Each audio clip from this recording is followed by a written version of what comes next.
Assalamualaikum warahmatullahi wabarakatuh. Perkenalkan, nama saya Diana Fitri dengan NIM 2330203020. Tujuan saya membuat video ini untuk memenuhi tugas UTS saya, yaitu mata kuliah hukum pidana. Materi pada hari ini adalah tentang pertanggungjawaban pidana korporasi. Yang pertama, teori strict liability. Dalam konsepsi tersebut, korporasi dianggap bertanggung jawab atas perbuatan yang secara fisik dilakukan oleh pemegang saham, pengurus, agen, wakil atau pegawainya. Di bidang hukum pidana, strict liability berarti niat jahat atau mens rea tidak harus dibuktikan dengan kaitan dengan satu atau lebih unsur yang mencerminkan sifat melawan hukum atau acrius. Meskipun niat, kecerobohan, atau pengetahuan mungkin diisyaratkan dalam kaitan dengan unsur-unsur tidak pidana yang lain. Menurut Profesor Barda Nawawi, teori tersebut dapat disebut juga dengan doktrin pertanggungjawaban pidana yang ketat menurut undang-undang atau strict liability. Kerangka pemikiran ini merupakan konsekuensi dari korporasi sebagai subjek hukum, yaitu dalam korporasi melanggar atau tidak memenuhi kewajiban tertentu yang disyaratkan oleh undang-undang, maka subjek hukum buatan tersebut harus bertanggung jawab secara pidana. Hal ini penting dari teori ini adalah subjek hukum harus bertanggung jawab terhadap akibat yang timbul tanpa harus dibuktikan adanya kesalahan atau kelalaian. Pelanggaran kewajiban atau kondisi tertentu oleh korporasi ini dikenal dengan istilah strict liability offense. Contoh dari rumusan undang-undang yang menetapkan sebagai suatu delik bagi korporasi adalah dalam hal yang pertama, korporasi yang menjalankan usahanya tanpa izin. Yang kedua, korporasi pemegang izin yang melanggar syarat-syarat, kondisi atau situasi yang ditentukan dalam izin itu. Yang ketiga, korporasi yang mengoperasikan kendaraan yang tidak diasuransikan di jalan umum. Yang kedua, teori vicarious liability.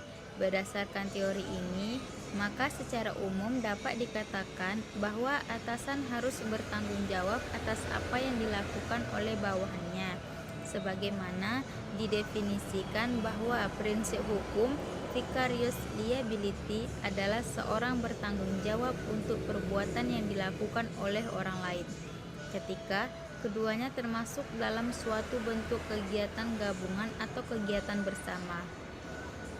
Doktrin tersebut secara tradisional merupakan konsepsi yang muncul dari sistem hukum common law yang disebut sebagai Rhapsody superior, yaitu tanggung jawab sekunder yang muncul dari doktrin of agency, di mana atasan bertanggung jawab atas perbuatan yang dilakukan oleh bawahannya. Di antara para ahli yang mengkaji teori ini dengan bertolak dari hubungan pekerjaan dalam kaitannya dengan vicarious liability, Peter Gillies membuat beberapa pemikiran sebagai berikut. Yang pertama, perusahaan seperti halnya dengan manusia sebagai pelaku atau pengusaha dapat bertanggung jawab secara mengganti untuk perbuatan yang dilakukan oleh karyawan atau agennya. Pertanggungjawaban demikian hanya timbul untuk delik yang mampu dilakukan secara vicarious. Yang B, dalam hubungan dengan employment principle, delik-delik ini sebagai besar atau seluruhnya merupakan summary offense yang berkaitan dengan peraturan perdagangan. Yang ketiga, kedudukan majikan atau agen dalam ruang lingkup pekerjaannya tidaklah relevan menurut doktrin ini. Tidaklah penting bagi bahwa majikan baik sebagai korporasi maupun secara alami tidak telah mengarahkan atau memberi petunjuk atau perintah pada karyawan untuk melakukan pelanggaran terhadap hukum pidana.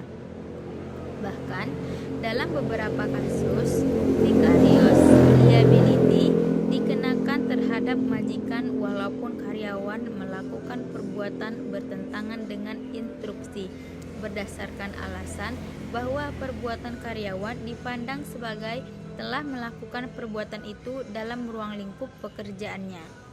Oleh karena itu, apabila perusahaan terlibat, pertanggungjawaban muncul secara perbuatan itu dilakukan tanpa menunjuk pada seorang senior di dalam perusahaan.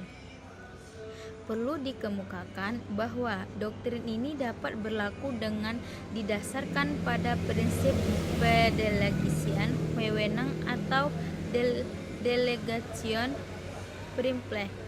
Jadi, niat jahat atau mens rea atau equality mind dari karyawan dapat dihubungkan ke atas apabila ada pendelegasian kewenangan dan kewajiban yang relevan menurut undang-undang.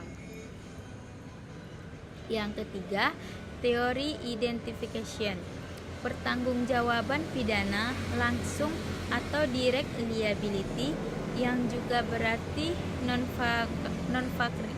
non-vicarious menyatakan bahwa para pegawai senior korporasi atau orang-orang yang mendapat delegasi wewenang dari mereka dipandang dengan tujuan tertentu dan dengan cara yang khusus sebagai korporasi itu sendiri, dengan akibat bahwa perbuatan dan sikap batin mereka dipandang secara langsung menyebabkan perbuatan-perbuatan tersebut atau merupakan sikap batin dari korporasi, ruang lingkup tindak pidana yang mungkin dilakukan oleh korporasi sesuai dengan prinsip ini lebih luas dibanding dengan apabila didasarkan pada doktrin vicarious. Teori tersebut menyatakan bahwa perbuatan atau kesalahan pejabat senior diidentifikasi sebagai perbuatan atau kesalahan korporasi. Sebagai ini disebut juga doktrin alter ego atau teori organ.